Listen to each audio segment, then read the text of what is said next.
Hello and welcome to the Browns Blitz. I'm your host, Rod Bloom, and this is episode 30 on Wednesday, December the 4th.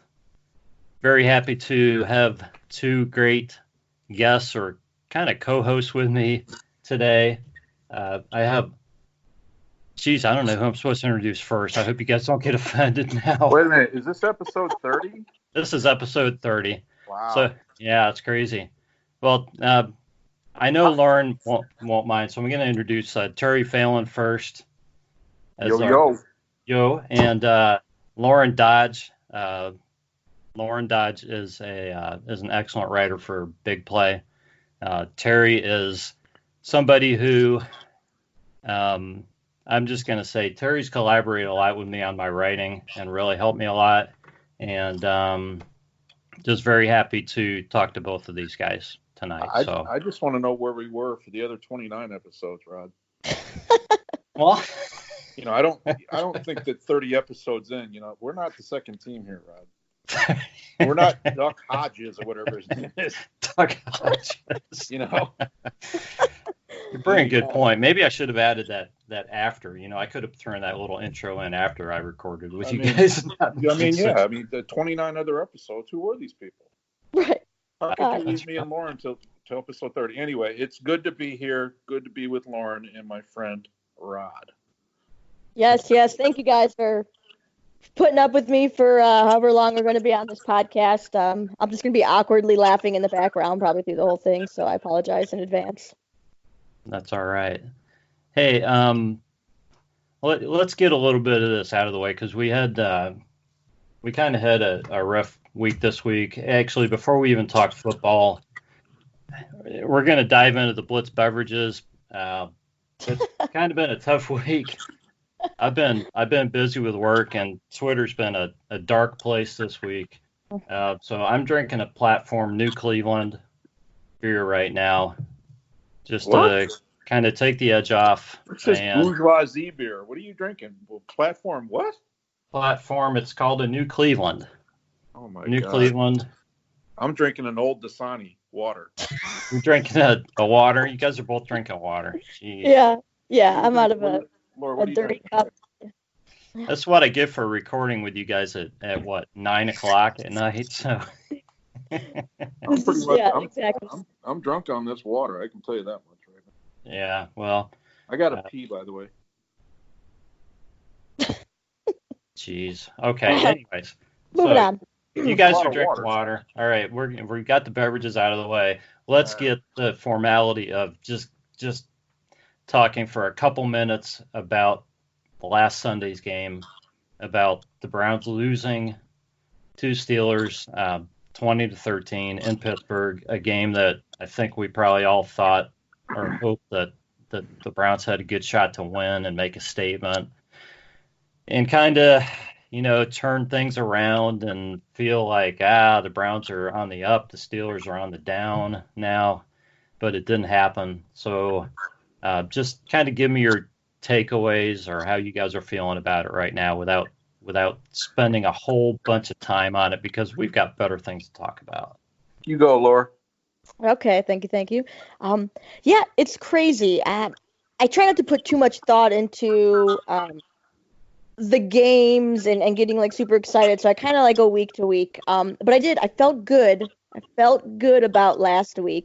And I wasn't super pumped, where I was like, they're gonna win for sure, but I was like, we should have this.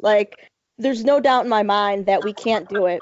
Right, because like you said, the Steelers, they're kind of, they're on the down, and they've lost a lot of key players in their games. So I was like, we've had 3 great games. We're definitely progressing. Mm-hmm. So we got this. But it's funny because my husband the whole week is like, nope. He is such a Debbie Downer when it comes to the Browns. So he had zero faith in them, and I blame it on him, actually. But so I'm bummed that we couldn't pull it off, and we had every opportunity to win 100 times. So it's very disappointing, frustrating. I think that's the word everybody's been using. Yeah. But I came into the season with 0 expectations. So last year, this game, I probably would still be upset and crying about it. We lost, and I was like, it is what it is. I still think, we're going to improve, but right now we're just kind of on the struggle bus. Hey, Rod, doesn't she sound like Mary Kay Cabot a little bit? What? You ever hear Mary Oh, Kay don't Cabot? do that to her. What? I mean, she does. Anyway, Anyway. I think she's right. It has been a struggle bus. I think it's been a continuation of the whole year, really. I mean, you start off with Tennessee, and people are expecting to blow them out, and they've been underachieving all year, and it's mind-boggling with the talent that they cannot put it together. In stretches. They beat some decent teams. Baltimore, Buffalo's okay, but you lose to Denver with their third string quarterback, and now you lose to some guy named Duck. And they didn't look good doing any of it. So No, they didn't. It's very strange, and it's a lot different from what I think a ton of people were expecting coming into the year, especially after they finished last year. So. Oh, absolutely. Yeah, I agree with both of you guys. I mean, you look at, I think the offensive line has been a big problem for the team, and that's, Mayfield's on the run constantly, and I think it started back in the Rams game. Aaron Donald was in the backfield more than Nick Chubb was, so. Mayfield's running for his life, and Pittsburgh was all over him too. I mean, they hit him and popped him and sacked him, and it's something's got to get fixed, and I think it's that offensive line. So. Yeah, you're right. And how do you do great one week and then you just forget how to play football the next? That's what it looks like. Our defense, they didn't know how to turn around and catch a ball, block a ball, play defender. It was crazy. I'm going to use the word crazy a lot because that's what it is. No, she's right. That's what it looked like. I mean, this Duck Hodges guy was throwing rainbows up, and none of the defenders were turning, whether it was, Greedy or Denzel. Nobody was turning except the receivers saw the punt coming down. That's what it looked like, those punts. But yeah. It's just it's mind-boggling that this team can never put it together. I mean, I remember talking to you last summer, Rod, and we were talking this was a fantasy team coming up. Mm-hmm. You could start their whole lineup and be Lauren plays fantasy sports. You could start their whole team and probably do all right. Yeah, It's probably good that we didn't do that. So. Right. Yeah. Right. I've almost tried that a few weeks in fantasy. We last place. It almost worked against the Dolphins. That is true. We had one victory, be 1-10 or something in fantasy football, but it's just mind-boggling that they cannot put it together, in consistent stretches. So yeah, so rather than really concentrating on this upcoming game against the Bengals, because we got 4 games left, and I think the Browns supposedly have a 6% chance of making the playoffs. We know they're not making the playoffs at this point. It's not going to happen. So to me, I guess it's really at the point where I think the players are still, or at least should be playing, the players and coaches should be playing with the idea that, there's still a shot we could make this. But the reality is they have to be looking at evaluation for the next 4 games, evaluation going into next season. So how are you guys looking at the next 4 games? Do you care at all? Is there anything you want to see happen over these next 4 games? Go, Laura. Okay. I want them to keep winning. I always want them to win, whether they have a chance in the playoffs or not. I don't care about draft orders or what we could pick. Like, to me, I just want to win. And even though there isn't, much to look forward to if we do win, because all of these other teams, they have to lose in order for us to even advance to the playoffs. But I don't know. that's just how I am. Just being a Browns fan, you lose one week, you're sad, and then you forget about it the next week, and you're cheering for them again. I always want them to do better. I always want them to win. Yeah, so I'm hoping they're gonna win out, and then I came into this season. My only expectation was that they did at least a game better than they did last year. So if they do that, I'm fine. Yeah, let's hope so. Well, I'm looking at something different. At this point, the wins and losses are really irrelevant. Obviously, they're not making the playoffs, and if they do, I'll eat my crow. But I want to see good football. I want to see intelligent football.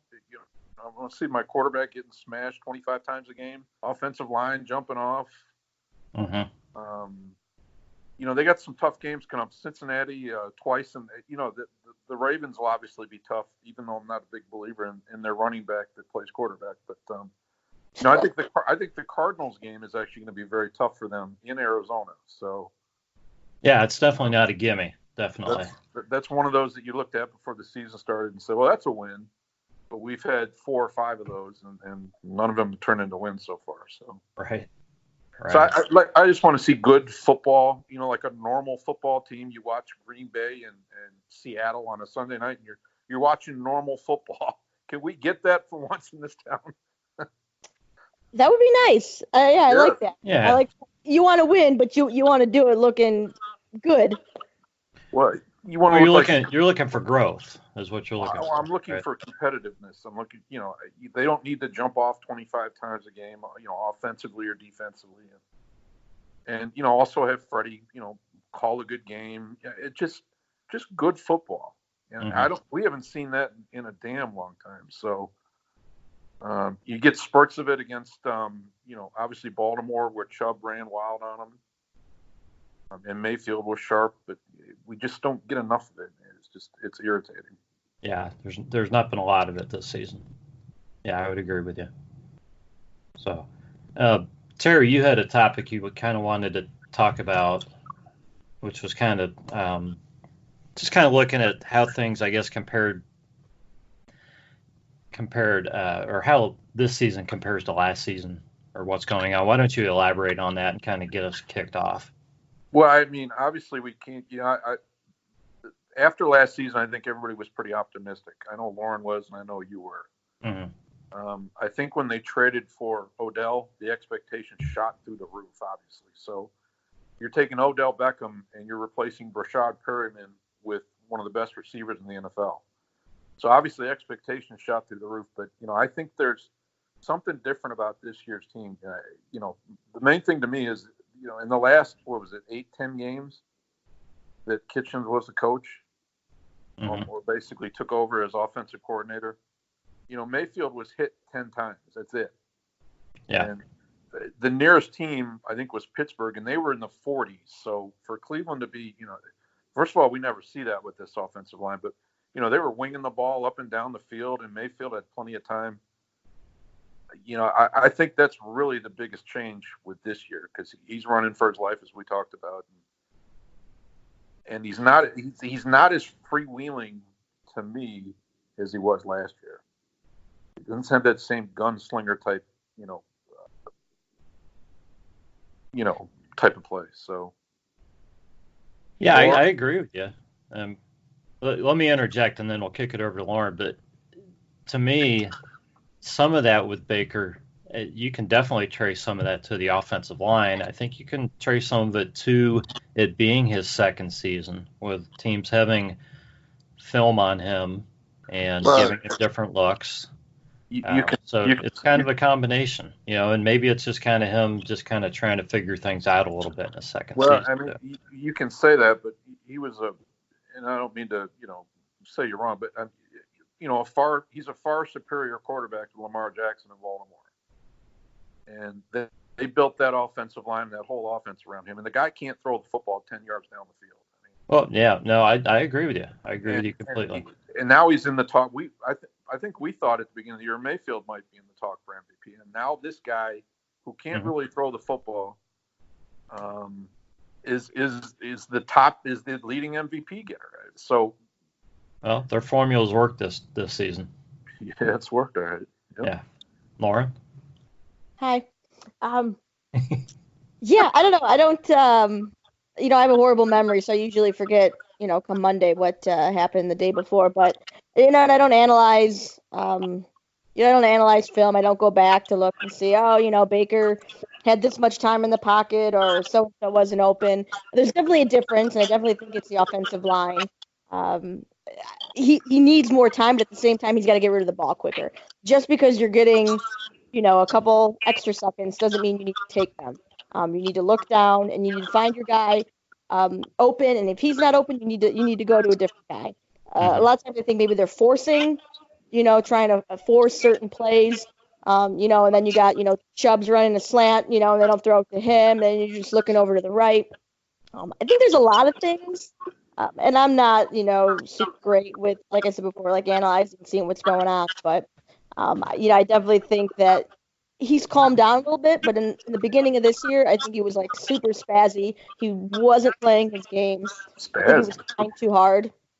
So definitely, he's kind of gotten to his own, the last couple games. I just remember like the beginning of last year, like I was just like super wasted going into these games because I just couldn't stand. Well, it was either like watch the Browns lose or just get drunk, and then towards the end, I actually stopped drinking so I could focus on the game and watch it. So that's how it's changed. I think we're getting better because I'm walking out, remembering where I was during these games. I think that's a positive. Yeah, remembering where you parked. That's positive. That's a positive. I like it. Let me take you guys back. I mean, the first game of the year, you got Greg Robinson kicks. I don't remember who the defender was, but he gets thrown out of the game. So, they backed up at their own 2, and they put McCray at right tackle and moved Hubbard to left tackle.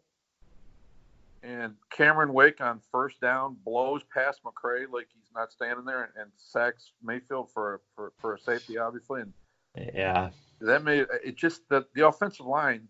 And it's weird because they brought in some Green Bay guys, and they also brought in the Green Bay offensive line coach, who's he's a very highly respected guy. Well, I mean, you look at Green Bay's offensive line, and I haven't heard of half of those guys until they made the Pro Bowl, and they're doing something there. So James Campen is a very highly respected coach, so I find it hard to believe that he is the issue with the offensive line. I think it's the level of talent and the depth they have. I mean, you're taking backups and people that were getting cut like Tepper and McCray, and they grabbed somebody else from Green Bay. I don't remember who it was. Right at the end of preseason. And I think that at least I figured that they had, I think I was too dependent on Dorsey to, feeling that Dorsey, he'll find some guys, to plug those gaps. If he let Zeitler go, surely he's got somebody in mind for that spot. Well, with all the guys he brought in, I figured it would be okay, and it hasn't been okay. It's been okay for maybe 3 games. I mean, the first Pittsburgh game, they looked great, but most games they've looked like crap. They just have. Yep. And even the run game lately, Chubb is not. If you notice over the last 3 or 4 games, Chubb hasn't broken off big chunk plays, and especially against I think the 2 Pittsburgh games, he really didn't do much. I mean, he'd get 3-4 yards a pop maybe, but none of those. I mean, he's working hard and he's getting his 70, 80 yards, but he's not breaking those big runs, the longer runs like you expect. Well, yeah, even in these 2 Pittsburgh games, and they're pretty decent front, but I don't remember any 15, 20-yarders that ring off my top of my head. I know there was none last Sunday, so. The first game was similar. Go ahead, Lauren. No, I was saying I would know because he's on my fantasy team. Yeah. So he definitely wasn't doing what Chubb normally does when he has the ball. Now, why would I imagine that you have a Chubb on your fantasy team, or why? Always. That's the first. You always have to have a Chubb on your fantasy team. That's what he said. What? I think we lost Rod on that one. Click. I'm with you. Yeah. Stop recording. Cut. there've been other changes too. I mean, the defensive line is remade since last season, and it's I would say mixed results, but I think most of the guys they brought in have done well when they've been in there. It hasn't been as dominant as what we thought it would. Of course, with Miles out now, it's not going to be as dominant because he draws a lot of attention while he's in there from everybody except the officials. I mean on the holding calls, yeah. He doesn't get those enough, but go ahead.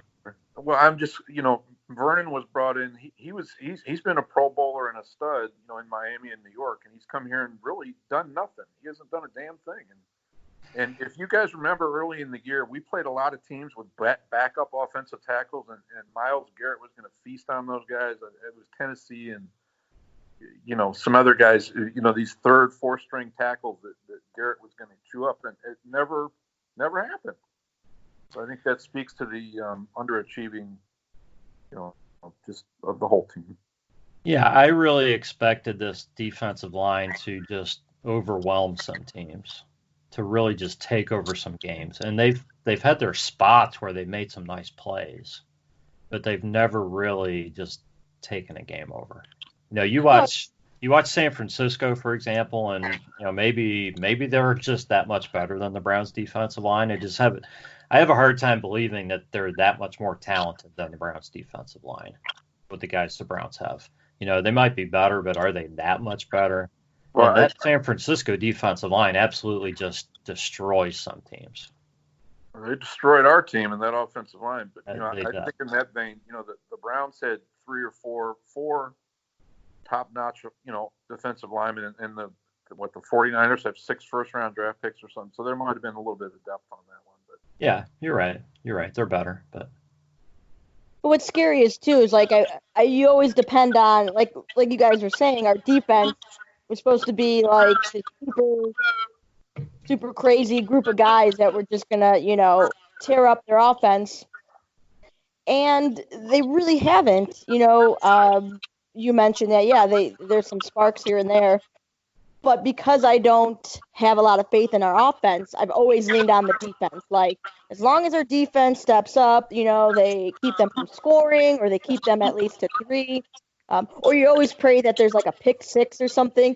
Like, very rarely do I ever think like, okay, our offense is going to come out here and win the game. To me, it's always like the defense is going to slow them down and stop them, and then hopefully the offense scores an accidental touchdown and we win. Wow. You like that? That's a change from last year. That's for sure. With the way this team's built, you guys, this offense should be putting up more than 20 points each game, and you expect the defense to hold the opponent to under 20. I mean, that should be the formula, and that's just not how it's been most weeks. Here, I got a question for you too. Do you think the Browns, when Ward and Williams missed a month, Greedy and Denzel, do you think they played better at corner? Because these two haven't done a damn thing all year. I mean, with Mitchell and T.J. Carey, and I think those guys played better. The guys that are playing now.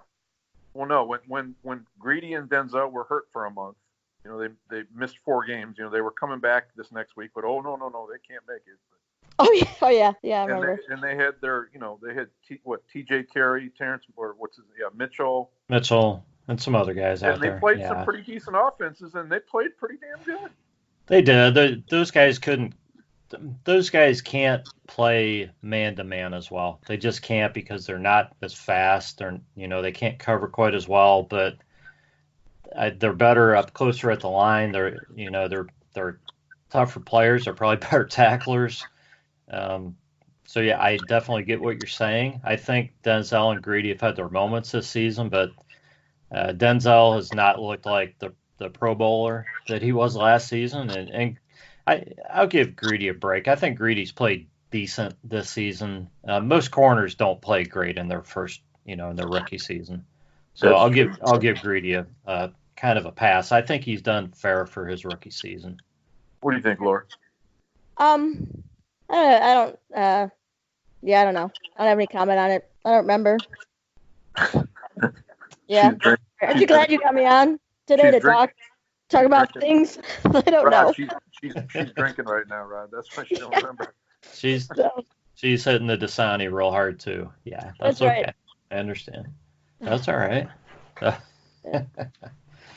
So, did you have other changes in mind, Terry, that you were thinking of bringing up from last season?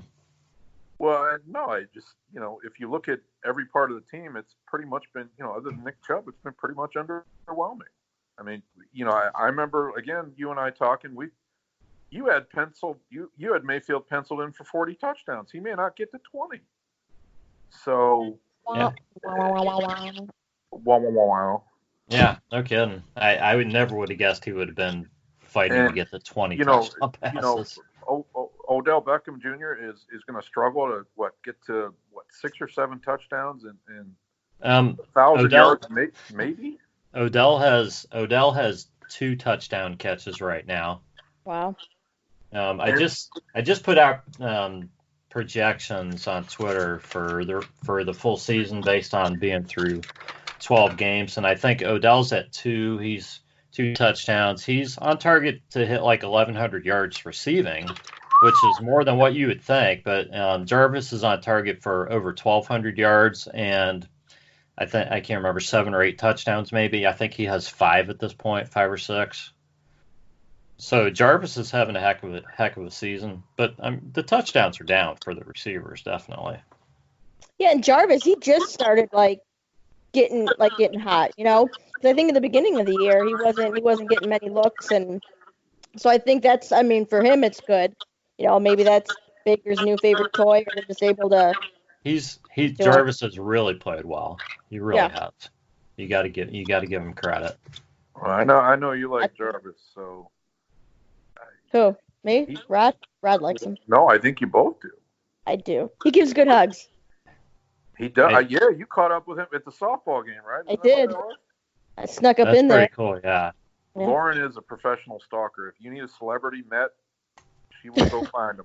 If there's a celebrity in town, she will weasel her way in there.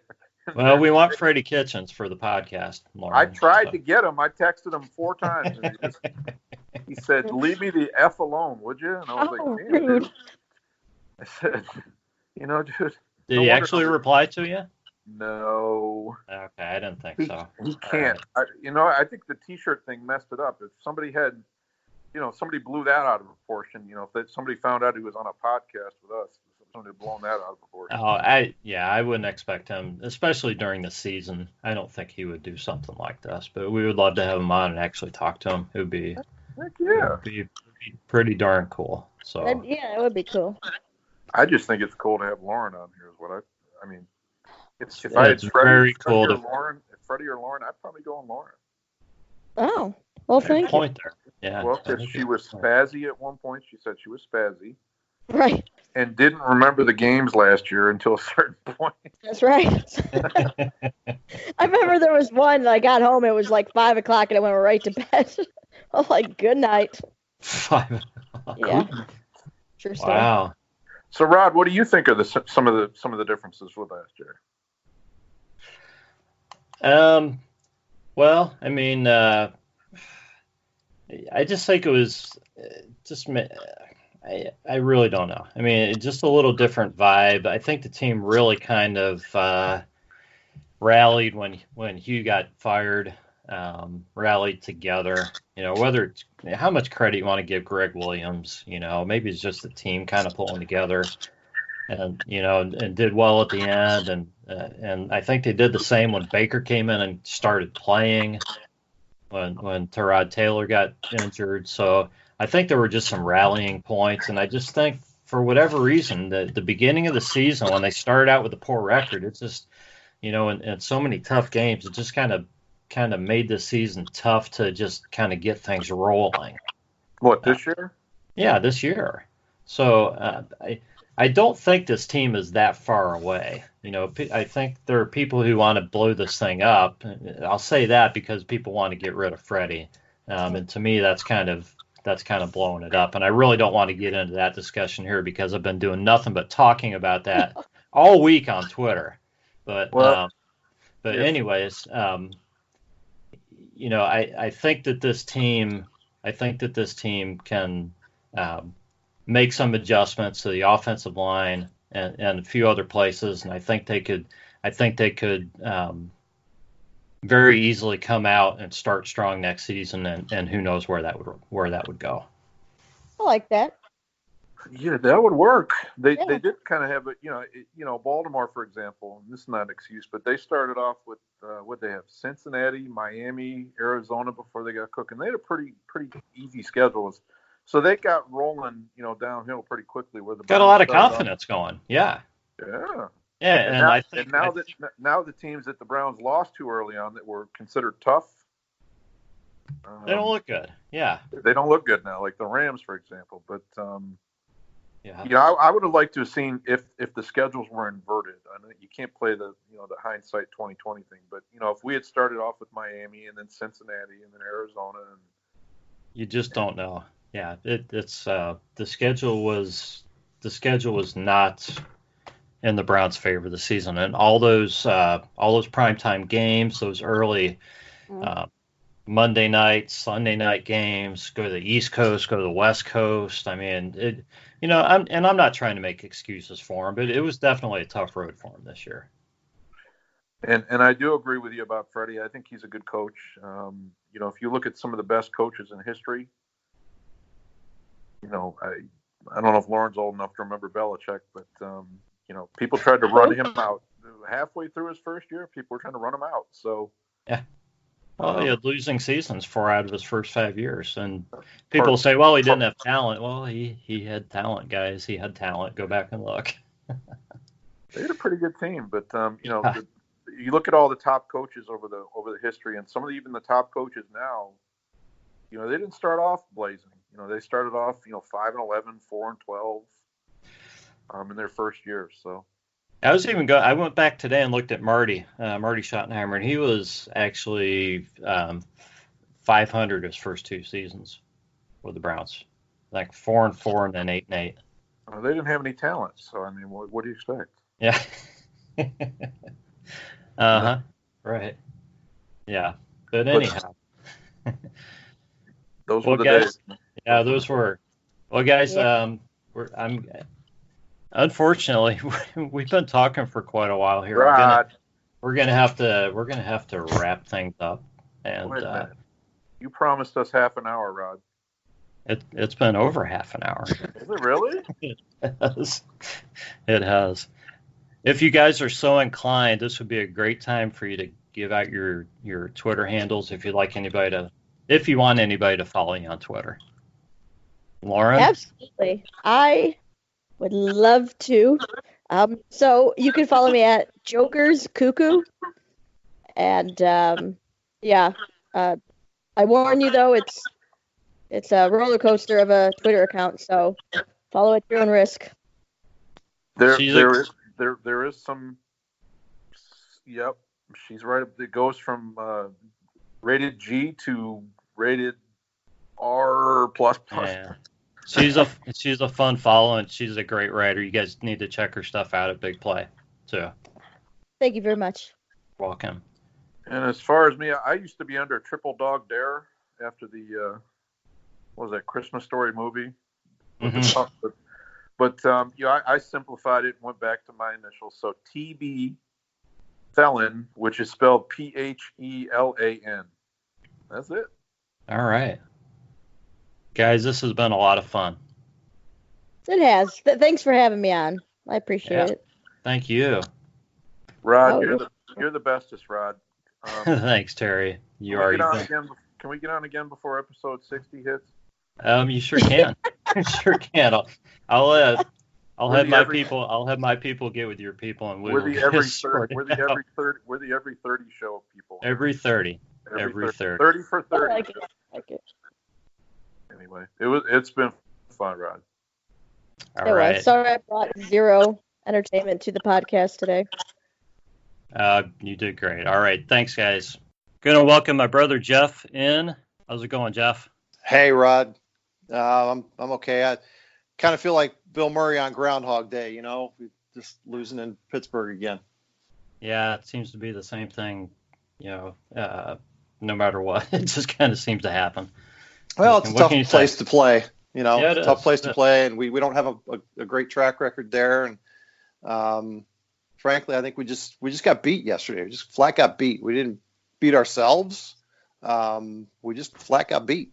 Yeah, I think I have to agree with you. We can say a lot of the Browns. I think a lot of almost every unit, underperformed, but I guess you got to give the Steelers some credit. Our offensive line looked bad, but maybe you got to credit the Steelers' defensive line, and the same on the Browns' defensive line. They didn't get any pressure, but Steelers' offensive line stepped up. So I mentioned to you during the game yesterday how many times the Steelers rushed 4 and just mauled our guys. With a 4-man rush. They weren't bringing blitzes or all the things that you're used to the Steelers doing, mixing up coverage. They weren't doing any of that. They were just flat bull rushing us back into Baker. And our offensive line guy, they couldn't hold the point of attack. I've never seen such an uninspired performance from an offensive line as I saw yesterday. It was the complete opposite of what happened in Cleveland. Really, right. Our guys were just throwing them all over the place in Cleveland, and just tables turned completely in yesterday. And that last drive, I think I mentioned that Freddie even kept the tight end in to give Baker a little bit of extra time on that drive. So you got 6 guys blocking, they're rushing 4, and they're still hitting him. Yeah. Makes sense. You can't win, in that scenario. You're just not going to win. Right. Well, we got a couple things we're going to talk about. The expectations were high for the season, and it's pretty clear now the Browns are out of contention at this point. I don't know if they're mathematically eliminated, but we know what the facts are. Right. So I just kind of thinking, and you and I had talked about how the expectations, they were high, probably too high. I was as guilty as anybody. I thought this team was going to put up a pretty gaudy record this season. Right. I was wrong for several reasons. But I felt like you got to get realistic about this franchise, and I think as fans of this franchise, we're fans. Our fandom is based on hope and tradition. It's kind of what I come down to. It's not based on, we don't follow this team because it's won a lot. And I was looking at some numbers. This team has won double-digit win season since 1994. Yeah. In if I'm counting right, 74 seasons counting this season, the Browns have 18 double-digit win seasons. Wow. Okay. 7 double-digit win seasons since 1970. That's almost 50. We'll say that's 50 years. 50 years. 50 years. Okay. and three of those were back to back in 86, 7, and 8. Wow. Okay. Yeah. So, you throw those 3 out, and there've been 4 double-digit win seasons, and they've been sporadic, since 1970, except for those three seasons. Yeah. So if the Browns are at 5-7 right now, if they win 6 or 7 games, it's going to be the first time they've won, that they've had back-to-back 6 or 7 win seasons since 2001 and 2002. Jeez. Okay. And if you go back to the 3 seasons before 2001 and 2002, the Browns won a total of 10 games those 3 seasons combined. Mm-hmm. So it just shows you how bad it's been. Yeah. So, I don't want to bring everybody down, but we have to realize that you got to walk before you can run. And I don't want people to expect to be happy with winning 6 or 7 or 8 games, but this team's got to build a foundation, and we've got to see progress, and it's got to come incrementally. And I think it's just going to take a little bit more time than what people are expecting. You can't just throw a bunch of players out there and expect them to go out and win the Super Bowl one year. It's just not going to happen. Right. Well, it's not fantasy football. I think everybody sort of fell into that trap, and it was easy to do. When you add up all of the stats of all of the weapons that the offense has, you start thinking, wow, no one's going to be able to stop this. Just like we were real high on the defensive line, and we've kind of talked a little bit about how, we haven't seen the sack numbers that we thought we would. And so it's just not fantasy. You have to still roll the ball out there and play every game. Yeah. I think it's interesting, or it would be interesting to dig a little deeper into those stats and just see where other teams land if you kind of dug in the same way. Obviously, the Patriots are the exception. Where they win every year. You could probably pull out a handful of teams that have had some historic success without really going into those valleys for very long. Mm-hmm. But then there's an awful lot of teams like Buffalo that have just been mediocre, and Detroit and the Bears, who, like the Browns, have had occasional success, but really haven't sustained it for very long. That's right. So, yeah, I think the fan base, the media, sort of built the expectation level a little too high for this team. You had a complete roster teardown a couple of years ago. You don't just magically put that back together with some, drafts and some free agent acquisitions. It took a while to get that bad, where we were 0-16. It's reasonable to think that it's going to take a while for it to get significantly better. That's right. But I guess the qualifier is you see every year you see a team, San Francisco comes to mind, who, were pretty bad last year, and they're probably going to be in the Super Bowl this year. So Kansas City was that way a couple of years ago. I guess if you catch lightning in a bottle, and it seems like there's one every year, it can happen.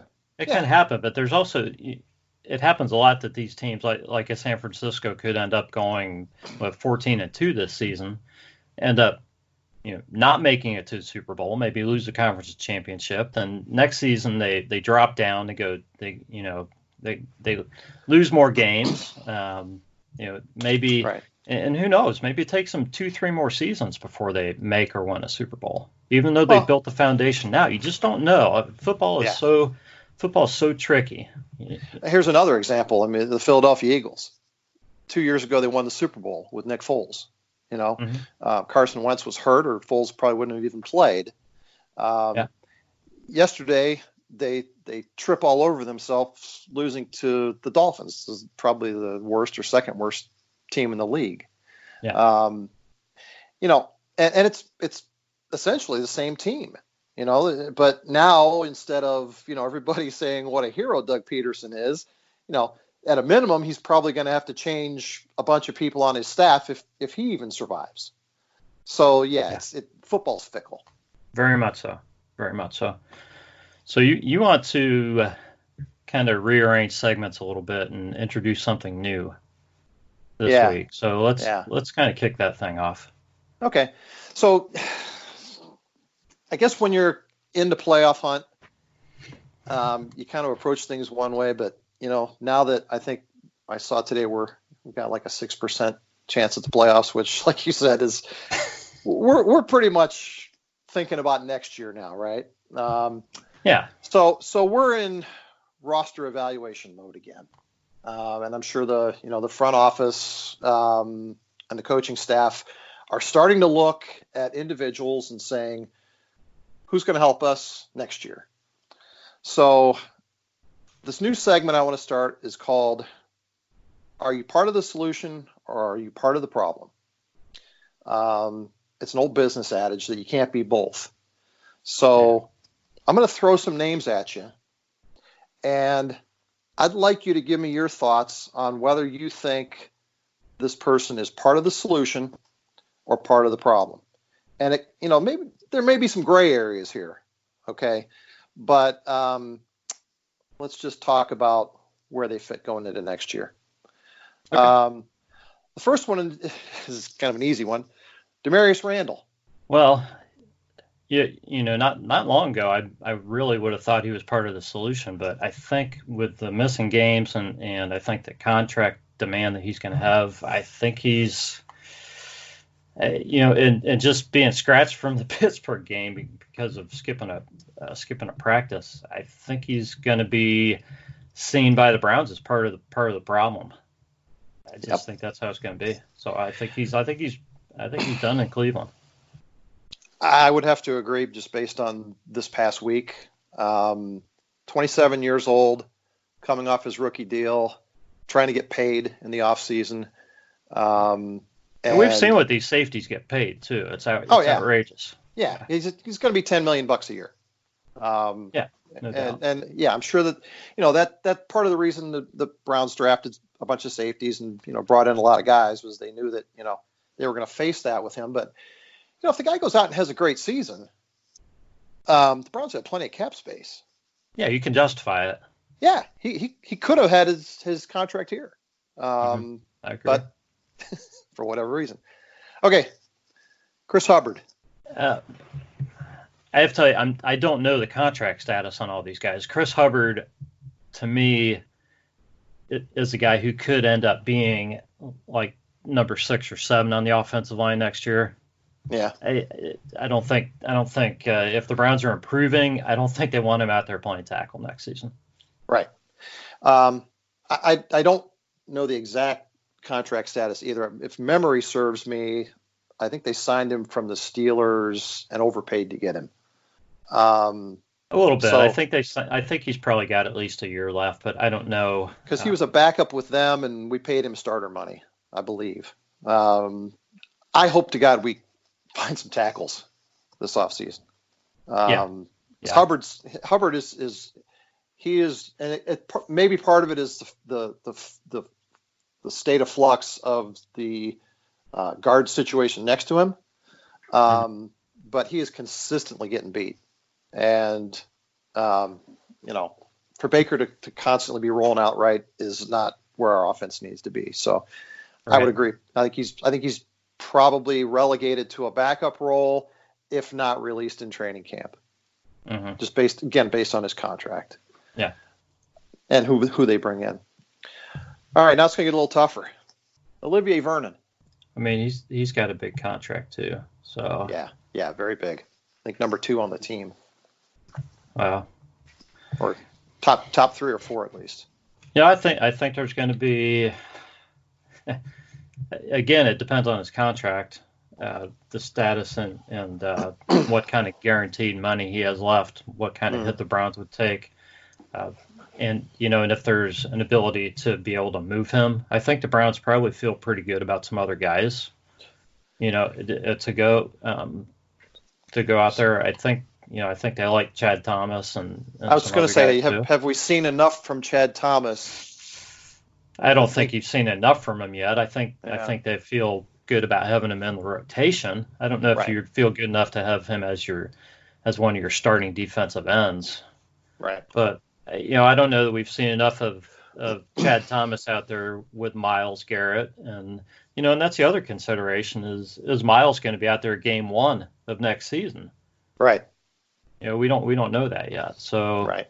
I think those will all be considerations for Vernon. Yeah. So this is all very early speculation. We've plenty of time to talk about this in the off season, right? But here's some guys that are starters, high talent guys, right? And my question is do we see a future with them? And how long are they going to be able to perform at a high level, right? Right. OBJ, you think he's on this team next year? That's a tough one. I almost guarantee everybody in Cleveland wants OBJ back. But for me, he hasn't made that connection yet with Baker, and there have been a little incidences of him kind of saying, "Look at me," all Right. the things with the watch and the cleats and everything. Mm-hmm. It's not like he's had a bad season, but he hasn't been like we've expected. But a lot of that's because of the coverage he's drawing. So I'll give him the benefit of the doubt there. But for me, I would take Jarvis Landry over OBJ, and people can laugh at me, but look at what Jarvis has done. He and Baker have such a great rapport, and Jarvis is open all the time. Okay, he's just open. Yeah. So if it's me and if the Browns get blown away with an offer for OBJ and could get some great draft picks back, kind of better than what they gave up for him, I could see him moving on from him. I just could. Yeah, I see that as well. It's a hard one because you have to look at, does the impact of what he does on the field outweigh all the distractions? It's just an interesting perspective here. We've talked a bit about the third receiver, and we've kind of been hunting all year long for a third receiver. If we don't have OBJ next year, who steps in to fill his shoes? You know who the number 3 receiver on the Browns right now is? Nick Chubb. You mean as far as number of receptions? Yeah, 31 receptions, 245 yards. Yeah. Which is kind of surprising, but yeah. I mean, so it makes you wonder, if we move on from OBJ, who do we replace him with? Well, that's the thing. People can look and and even me, I mean, and say he hasn't been as advertised, but he's got what, 57 catches at 805 yards. It's nothing to scoff at, and if you take him out, it is going to have a major impact. So, I think people have been waiting for Rashard Higgins to kind of show up a little bit, and he's been out there playing. But when you have OBJ and Jarvis and a tight end and Kareem Hunt and Nick Chubb, you don't need to throw to your third wide receiver that often. Right. You just don't. It's not that, I don't think it's that Baker is ignoring him or doesn't want to throw to him. It's just how it's working out. Yeah. Well, and I think from a offensive versatility standpoint, we really still haven't figured out how to use the tight end.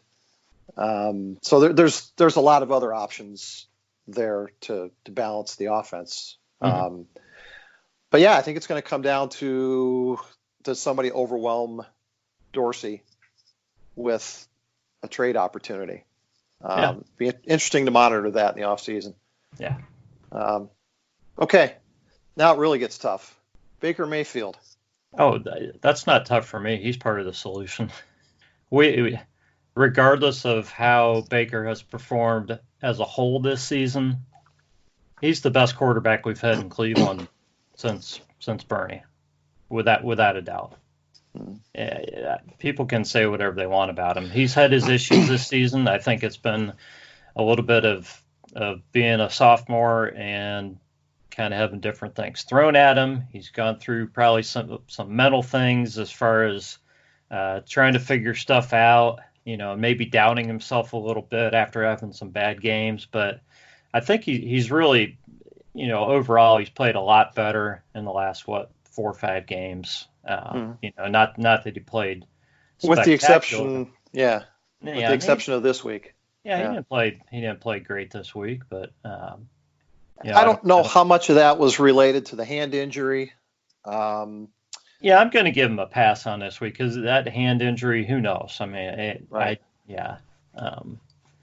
Here's the thing for me, okay, and I agree with the talent level.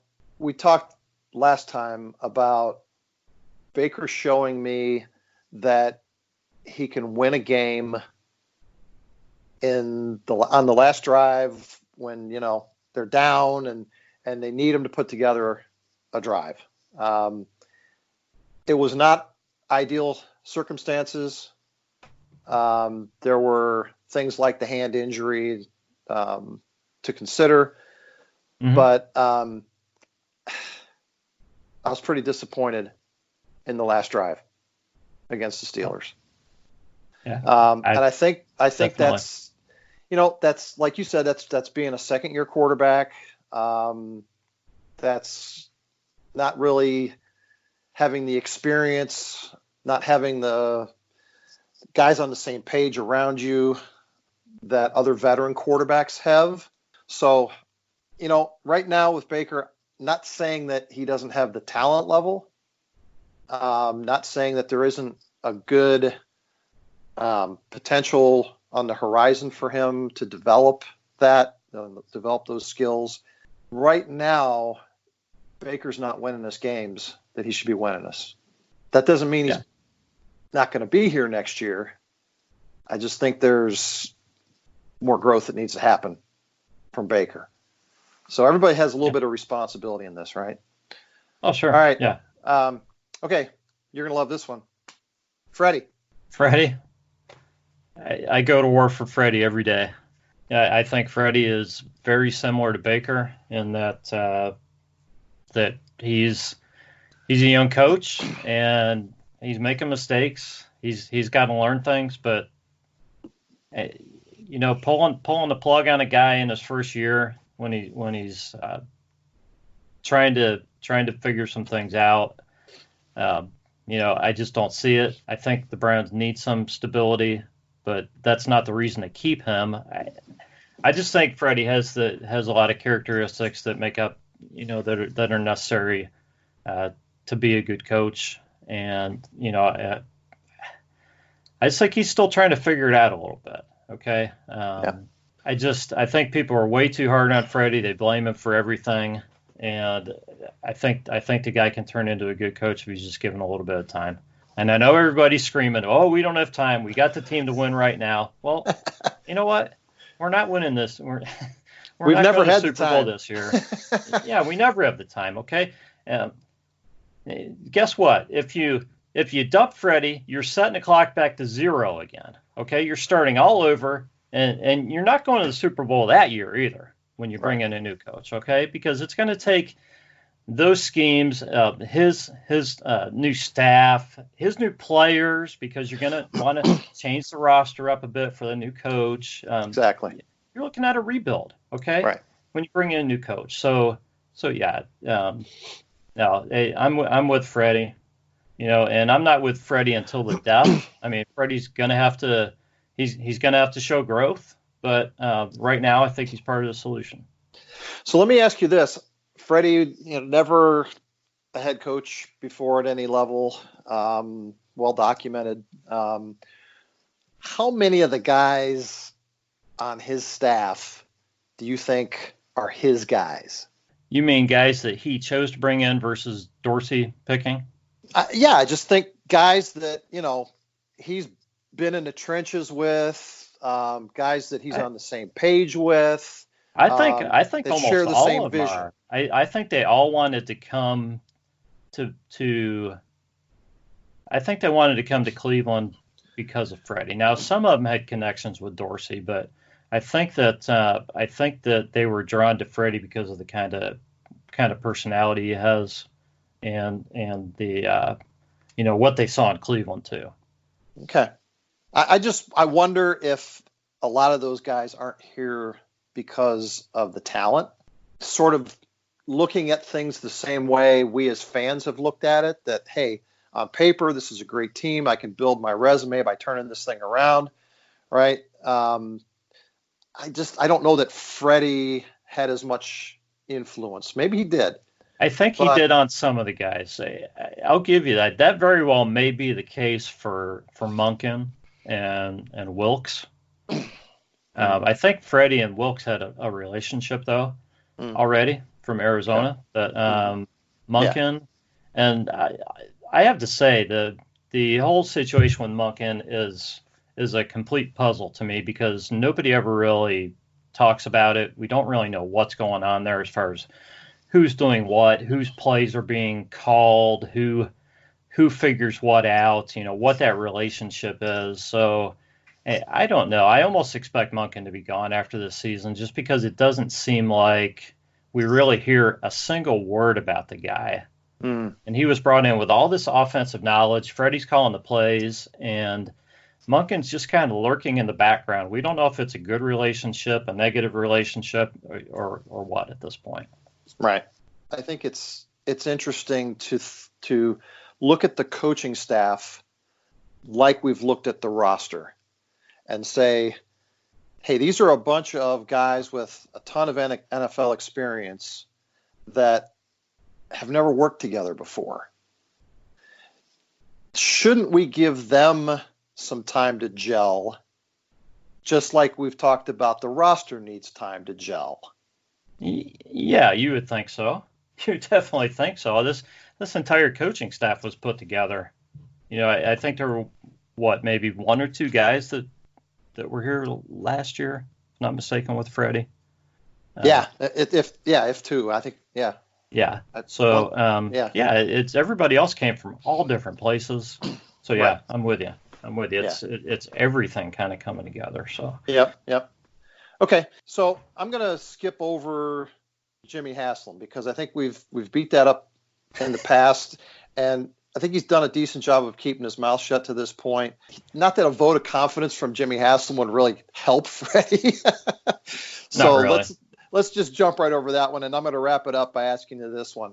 What role do you think the fans and the media have in being part of the solution or part of the problem for this team? I think the fans can be part of the solution by demonstrating some patience. I think that could happen. Realistically, it's not going to happen because, let's face it, this is Cleveland. We know how everybody is. The Browns finish under 500. They're going to want Freddie's head on a silver platter.